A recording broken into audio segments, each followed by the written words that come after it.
ఆ తర్వాత జిల్లాలు కావచ్చు. ఈ నాలుగు చౌకంబ రాజన్నడు 4 స్తంభాల రాజ్యం.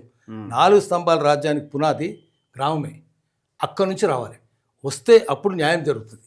అంతేగాని మనం ఫ్యూడల్ ఆర్ట్స్ మళ్ళీ వీళ్ళంతా ఇంకో వానికి అని వెంగళప్ప గురించి చెప్పిండు కదా, శ్రీశ్రీ చెప్పిండు, బానిసకొక బానిస ఓరి వెర్రి వెంగళప్పగా అన్నాడు.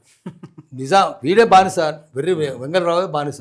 మళ్ళీ వెంగళరావు కింద మంత్రుల కింద ఎమ్మెల్యేలు కింద డబ్బులు లేనిది ఇక పోటీ చేయడం కష్టం అనేది వెళ్ళిపోయింది అన్నట్టుగా అయిపోయింది. చివరికి ఏంది, డబ్బులు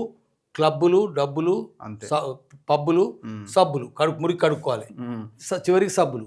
అందుకని మొత్తం డబ్బుల చుట్టూ తిరుగుతుంది. డబ్బులు అంటే ఫ్యూడల్స్ దగ్గరనే ఉంటాయి. చాకలి మంగలికి టికెట్ ఇస్తారు, ఎన్నికి కావాలి, ఏడున్నాయి లేవు, ఓడిపోతాడు. అయిపోయింది. మీరు దీనికి పార్టీ సింబల్స్ ఏం లేవు కదా, స్థానిక ఎన్నికలు లేనప్పుడు ఏమవుతుంది, ఏం కాదు. సరే ఇప్పుడు ఇచ్చేటప్పుడు వీళ్ళు అడుగుతున్నారు, ఎందుకు ఇవ్వాలి వీళ్ళకన్నా అడుగుతున్నారు. ఇచ్చేదంతా బోగసే, ఇచ్చినట్టే ఇస్తారు, చివరికి ఏముండదు. ఆఖరికి వీళ్ళకి ఇచ్చే బీసీ రిజర్వేషన్లు కూడా ఎట్లుంటాయంటే, తెలుగులో సామెత ఉంది ఒకటి, పంచపాండవులు ఎందరు అంటే, పంచపాండవులు మంచం కోళ్ళ వలె ముగ్గురు అని చెప్పి 2 ఏళ్ళు చూపించి ఒక గీత గీసినట్టు.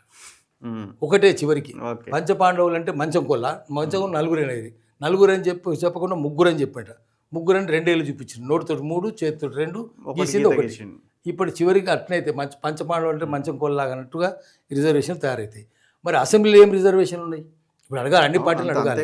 మరి 42 మంది ఎట్లుంటారు అసెంబ్లీలో? 119 అసెంబ్లీలో 42 మంది ఒక్క కులం వాళ్ళు ఎట్లుంటారు? ఉన్నారు కదా. మరి దానికి ఎట్లా ఇచ్చిండ్రు? పార్టీ పరంగా ఇచ్చిండ్రు కదా, దీనికి ఎందుకు ఇయ్యరు? మళ్ళీ వాళ్ళు ఎంత పొగరు ఉంటుంది చూసినారు కదా, మనం చూస్తున్నాం, భయంకరమైన పొగరు. ఇప్పుడు నల్గొండ జిల్లాకు పోతే మామూలు పొగరు వాళ్ళది.